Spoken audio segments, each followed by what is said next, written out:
All right, we'll get started with Coach Smart here. Coach, we'll ask you for a brief opening statement, and we'll open to Q&A. Again, if you have any questions, raise your hand, and we'll get a microphone to you before we get to you. Well, first off, excited to be here. I'll reiterate what I said over in the other room. Still trying to figure out the difference in the two rooms. But excited to be here. Thankful for the job that you guys do. I know that it seems trite and it seems like we just say that, but this is a chance to recognize the work that you guys do. And I know for our conference, it's a tremendous job and effort. So much passion and energy in our conference, and been a part of it now for, I want to say 15 of my last 16 years, 2003 to now. I have been involved in the SEC, not to mention 5 years prior playing football in it. It's a tremendous experience, and I think the quote, it just means more is like perfect, because every time I think about SEC, any sport, it just means more. So with that, I'll open it up. We'll go over here to the standing on the left. All right, Coach. How are you a better coach right now than when you first took the job at Georgia? I have two questions. So go ahead. Wow. You know, I think you don't ever grow until you get, and then we've talked about it before, until you get uncomfortable. Mm-hmm. And you can't get comfortable in this profession. And there are times in my career as a player, as a GA, assistant coach, and then as a coordinator that I can't lie, I got comfortable. And I think moving on to become a head coach, there's a lot of fears and anxiety that somebody would probably tell you they don't have, but they do. And I think with 2 years under my belt, I can finally say that a lot of those are removed. And you feel comfortable with your staff that you allow them to do things. So I think the biggest difference for me is delegating duties and not feeling like it has to all be me. And that is probably the best growth I've made. And the second question is, a lot of coaches will tell me that a loss will haunt them. I wonder if that loss last year haunted you, and if it does, was there anything that you would have done differently? Yeah, losses don't haunt me. They motivate me. So if anybody's telling you they haunt you, I don't think that they haunt me at all. It's not like I wake up at night. I think about my 3 kids in my house, my wife, my parents. That's the kind of things that I concern myself with. I don't get haunted by that. If anything, it drives me, it motivates me, it keeps me hungry, because I know to get where we were last year, what it takes is tremendous continuity, effort, all these qualities, and they got all mesh, and it also takes a little luck. You need a little of that. So we were able to get to a really good place, and we didn't finish it, and we learned from that, but we don't allow it to haunt us. We'll go down here in the front row, all the way to the right. Kirby, you coached a number of years on the Alabama staff with Jeremy Pruitt. What qualities do you see in Jeremy that you think will make him a good head coach at Tennessee? Ooh, a lot of qualities. First of all, he's the son of a high school coach, very similar to myself. He grew up around the game. He learned it at an early age. He relates to players really well. He's very, very, very bright within the game tactically. He understands that the game is about players. It's not just about tactics. He was a big asset for us early on at Alabama that people didn't realize. I mean, I think people didn't really recognize Jeremy until he went to Florida State and did it on his own. But I recognized early. I can remember after the Texas national championship game, there was a pressure we hit him with that was some different ideas that he had given us, that he had done before. And I was quick to give him credit and tell him that he was responsible for one of those sacks in the game. I mean, I was just the guy that called it. He was one of the guys that helped design it and come up with it. And I think that you acknowledge that as coaches, because I look at Jeremy very similar to myself in the way that we have grown in coaching and the development that we've had. And we've been very fortunate to be around some really good coaches. We'll go front row over here on the left. Yeah, Coach, y'all got J.R. Reed here with you today. Were you at all surprised by his impact last year, and what are your expectations of him going forward? I don't know that I was surprised by his impact last year. I was more surprised by when we got him. We didn't know for sure how good a player. We certainly were willing to invest a scholarship in him to transfers. We thought he was pretty good, but we didn't know what we had coming in. He not only is he bright, tough, physical, he's awesome to be around. He's very intelligent. Education's important to him. He recognizes that an NFL career is not guaranteed. He had a dad that played for a long time in the NFL, and I mean, his parents have been tremendous. I mean, support for him. They've been advocates for our program. So we've really been blessed. We kind of fell into that one, but his impact has been great. What was the second part? Yeah, expectation is to come out and compete and lead. I mean, the reason I decided to bring him today is the leadership qualities he showed towards the end of the year. When you come into a place and you sit out a year, you're still kind of establishing credibility among the team. Then you play for a year, you establish credibility, and now you start leading towards the end of the year. We need him to be that guy that when things aren't going well can maybe make a play or get guys going in the right direction. So any room with Roquan, so I figured that might rub off on him. We'll go front row over here on the right. Kirby, Jake had a couple of lake-related mishaps. Nothing serious, but he did have a couple of things happen. Have you talked to him about that? What were the conversations like when you found out about these? Yeah, simple conversations, really. I talked to his dad, and I texted with him, but I don't know if you call them lake mishaps. I mean, they're kids being kids. Now, the difference is you know about them. Take that 10 years ago, 15 years ago, 20 years ago, and I'm at University of Georgia, and there's 7 of us that all room together, and we're all out on the water doing something. None of y'all would know. So why do you know exactly what happened? Because of social media. So that's the only difference. We're acting like this is a big deal. It's only a big deal because you know about it. Things like this happen all the time that you don't know about. And we had guys with broken arms and broken feet and broken wrists and broken hands in the summer when I played that nobody even knew about. There was no microscopic coverage of them. So I'm not going to stop letting a young man live. I think it's great that he goes out and does those things. I think it's awesome because that means he's not sitting at home playing Fortnite all day. I mean, he's socializing, he's going out, he's doing things. I mean, he wasn't on a wakeboard. People think that he wasn't on a wakeboard. He got hit by one on his hand. So I'm not, that's not my concern. I certainly think that Jake Fromm can take care of himself. We'll go second row over here on the left, all the way at the end. Coach, I want to ask you about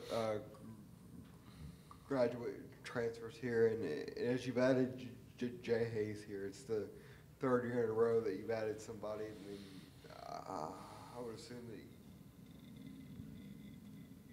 you would expect to have a big influence. I mean, can you speak on that trend of adding the graduate transfer and what you feel like the advantages are of going after somebody like that, and then also the things that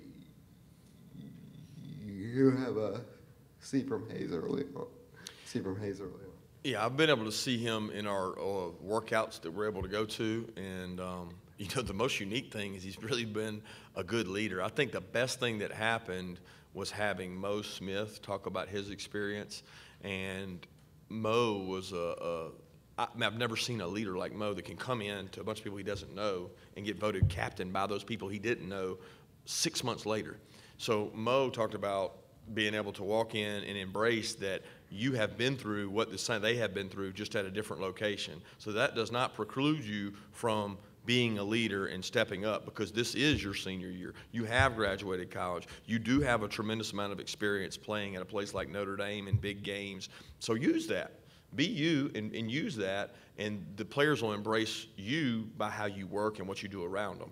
And he has done, I mean, knock on wood, he has worked really hard. He works out extra. He goes in on Saturdays. I mean, the guy is just loves the game. And he's out there training and working with our guys and setting a great example. So I'm excited about him. I'm excited about the punter as well. But I don't know much about what he can do. We're going to have to wait and see and let him compete. I think that Georgia is an attractive place. Number one, you've got Atlanta. You can fly into Atlanta. So if there's a graduate transfer out there that says, I want my family to be able to come see me play, where better to be than an hour from Atlanta? Where better to play than in the SEC? So that's an attractive, place to go. And we're excited about the future those guys bring. And now we have a track record of a history of some success at that graduate transfer. So they say, well, he's already done that. He's managed that before. Let me go there because I know I'll get an opportunity to play. We'll go all the way to the right on the second row at the end. Coach Smart, you lose 2,500 yards and 31 touchdowns with Michelle and Chubb. You've got Swift, Holyfield, and a number of other guys you're expecting to take over. Are you expecting the same production from those guys, or what are your expectations? How do you temper them? Yeah, I think the expectation, which I talked about in the other room, we don't run from pressure. Pressure is a privilege, and that's the way we look at it. We've earned the right to have pressure, to have expectations on our program. That's no different at running back. Sony and Nick had huge expectations from Gurley and Marshall. Gurley and Marshall had huge expectations from all the guys that played prior to them. So, my expectation is to get the most out of those backs and use their skill sets the right way. We've got some tremendously talented players. I mean, I've seen Brian Harry and Holyfield and Swift make runs the same caliber of Nick and Sony. They just haven't done it in the same consistency. They haven't done it in the same environments. They can do it. I mean, they go against one of the better defenses in the SEC every spring game, every scrimmage. People don't acknowledge that those three young men are really those two, Holyfield and Harrion. They went almost every rep last spring when Sony and Nick didn't play in scrimmages. Those guys did it all. So I've seen them do it. I know they can do it. The expectation for me is to go out there and just cut loose and go play. Go to the camera platform on the left. Kirby, right here. 6 new coaches in the conference. Does that speak to the competitive nature of the SEC? Do you feel it makes it better? And any advice you could give to the rookies? Yeah, I'm still a young coach in this conference myself, so I'm not about handing out advice. Trying to develop our program the best way I can. I do think that 6 new coaches is a lot, and I think that we're in an era of it's getting closer and closer to where the NFL is. The pay scale has elevated due to TV contracts. The expectations are higher. The turnover is quicker, and it's hard to say that's a good thing. But I might not be where I am if it wasn't for that too.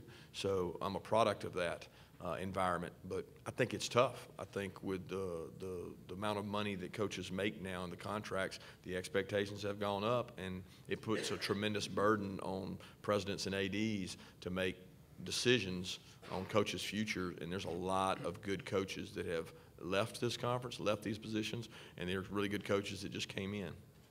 Over here to the right, second row in the middle. Hi, Coach. I have a question about true sophomore linebacker Monty Rice. How have you seen him develop as a linebacker in your program? Yeah, he is a bright young man. He is one of my favorite recruitment stories that I've ever had, being that we were going to James Clemens High School to recruit him. He was really torn. He grew up actually an Alabama fan, but he didn't get a chance to go there. So here he is with LSU and Georgia. He decides to go to LSU in a public commitment, and immediately walks in the bathroom and calls one of our coaches and says, "Coach, I think I just messed up." And I'm like, "Are you kidding me? This guy," I mean, he was so torn and so emotional that he felt like he made a mistake, but he was willing to fix that mistake, and he's grown as a player. He is a tremendous student. He is always smiling, and he has that I love to practice attitude. Those are my favorite players. It's easy to get guys up for the game. It's easy for the guys to want to put the suit on, put the uniform on, and go out there and be that Superman mentality. But the day-to-day work ethic that he has, it's a great asset for our program. I'll go over here in the middle on the left side. Coach, when you were at Alabama, one of the reasons Alabama was able to, get back to where it had been in the past is the depth on the team through the recruiting.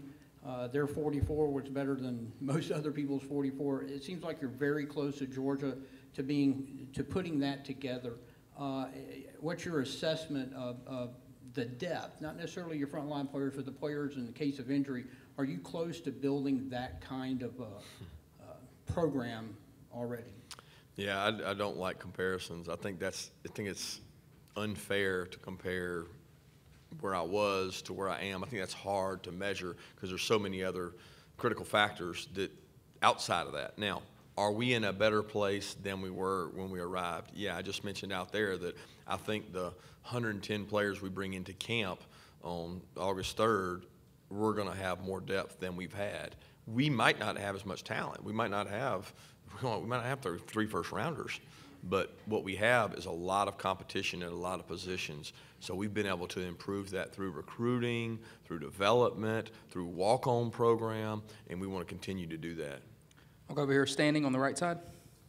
Just go back to the Fromm leg stuff. What was your initial reaction when you hear, your quarterback broken hand? What was your initial reaction? Which hand? I mean, that was the first question because that was the most important question at the time was which hand's broken and what can we do? to ensure that he's still able to get the mental reps, the physical reps, all the things he needs. It was not, I'll be honest with you, it was not an overreaction because it was a hand, you know, and once I found out it was his left, and he's got a custom brace for it, and he hasn't missed one rep of anything. So it's not affecting anything. It's just a story for you guys and social media.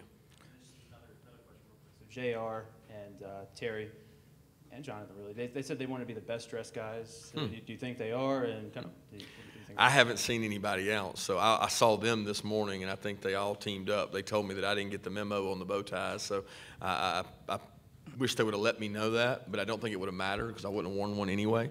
But they all three look really sharp, and our players take a lot of pride in that. And to mention along with that, we have a huge networking event tomorrow night in Atlanta. We've got over 65 companies coming in. We're bringing over 100 players, and it's really unlike what anybody does anywhere in the country. And our players have a big competition to see who looks the sharpest to go to that, to represent us and to network with Coca-Cola and IBM. I mean, all kinds of companies are going to be here, Aflac. So we're excited about that event tomorrow night.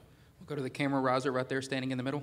Coach, you touched on pressure, you know, the fact that you guys have earned that. How much has that pressure changed for you since you first arrived at Georgia to now, and how do you go about addressing that with your team? Yeah, you're comparing pressure to when we arrived to now. I don't know that it's changed. I mean, what is the expectation of you guys of Georgia? Well, everybody says win the SEC East every year. Go win the SEC, compete for national championships. That was here when I arrived, and that's still here. So I don't let that control my thoughts and priorities and mindset. I'm really more focused on individual things we can do to make our players better. But it is a privilege.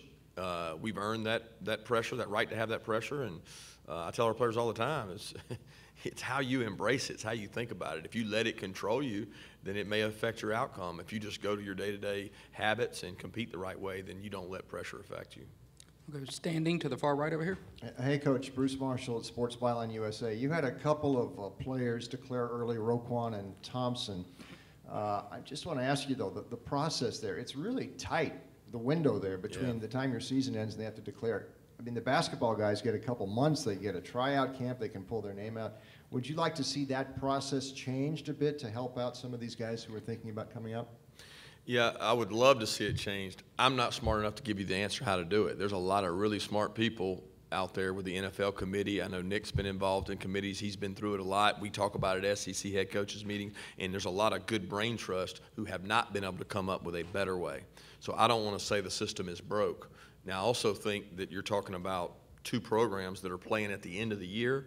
That's the shortest window, because when it's January 1st, 2nd, 3rd, it's a lot different than January 9th or whatever day we end up playing. So I think that burden only falls on some teams, not on all teams. I would argue that 1st, 2nd, 3rd probably is enough time.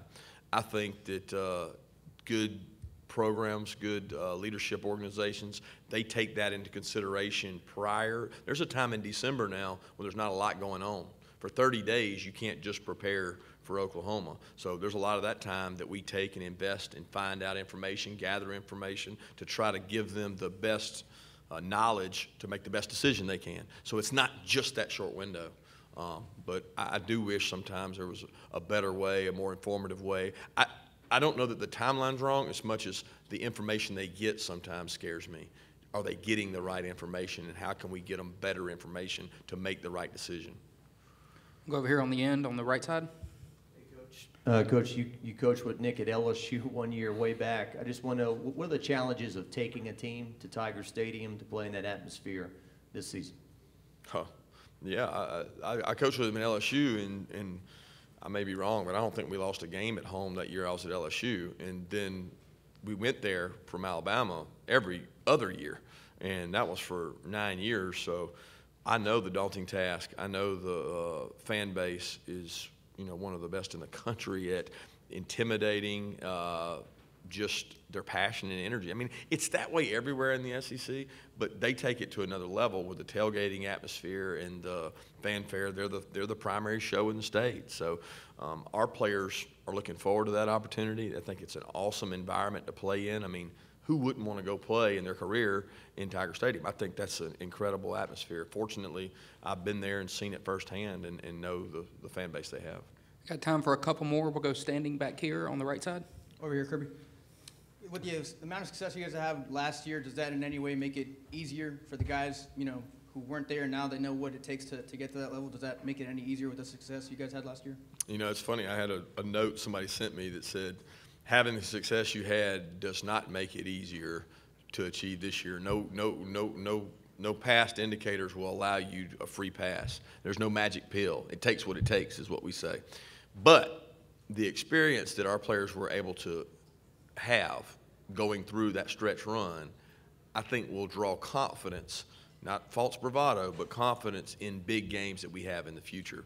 So that part excites me, but there's nothing that we did last year we're going to be able to rest on, because that's not the way football works. All right, last question. We'll go on the aisle right here in the middle. Coach, you mentioned to grow you need to be uncomfortable at times. Are you comfortable sharing one of your more uncomfortable moments in that process last year? Last year, I can share one with you. The first year, coming to SEC Media Days was uncomfortable. But I'm trying to think of last year. Last year, I was not as uncomfortable as I was the first year. I mean, I think that you grow in what you do. Everything was doing it for the second time. I mean, the whole playoff run in the national championship game was almost like a blur, because it was literally like sleepwalking from the time we finished the game in LA, flew back on a red eye, landed, that week of preparation, the actual game.